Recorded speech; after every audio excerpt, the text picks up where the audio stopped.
Dal Meleto alla Sacra di San Michele, piccola geografia letteraria piemontese di Pier Massimo Prosio.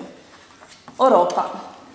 Due sono i luoghi prediletti della topografia poetica di Giovanni Camerana, sui quali con più insistenza e con più fertile ricchezza di variazioni la sua fantasia si indugiò. L'Olanda, la seconda ideal sua patria santa, e Europa. Entrambi Camerana conobbe e frequentò accompagnato da Lorenzo delle Ani, amico fraterno e spirito da lui profondamente dissimile, che gli fu, lungo tutto il percorso della loro autonoma e parallela vicenda spirituale ed in particolare in questi viaggi e frequentazioni olandesi ed europee, il controcanto continuo e tenace, l'arte rego, l'occhio e l'animo che la medesima realtà esterna traduce in una visione del tutto differente, così da metterne in luce aspetti reconditi e inaspettati, cogliendola da un'opposta angolatura, tanto da farci dubitare sovente se poeta e pittore descrivano lo stesso bosco, la stessa valle, lo stesso cielo. La stessa divergenza di interpretazione e di resa estetica tra i due amici la provoca Oropa col suo santuario e l'ambiente naturale e umano che su di esso gravita.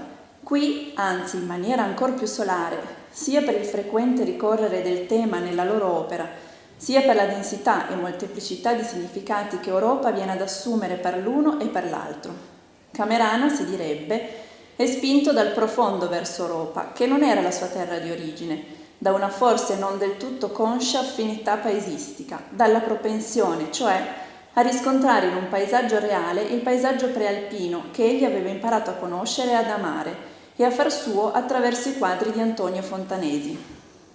Fontanesi aveva creato un universo pittorico che, pure senza il gusto della precisa individuazione topografica, senza quel genius loci che sarà invece componente essenziale dell'arte di Delle Ani, si presentava nella sua fisionomia naturalistica inconfondibilmente determinato. In quale sito potevano meglio ritrovarsi le macchie d'ombra dei castagni e dei faggi, gli stagni incassati nel fondo immoto di una valletta, le greggi e le mandrie coi loro guardiani? In quale altro luogo, più che sulle falde del Mocrone, per i sentieri frondosi che conducono al santuario, tra i boschi e i pascoli che si alternano all'intorno del Sacro Monte, poteva avere il suo riscontro topografico l'ambiente naturale, queto ed opaco, rustico e sfumato che si incontra nei quadri del pittore?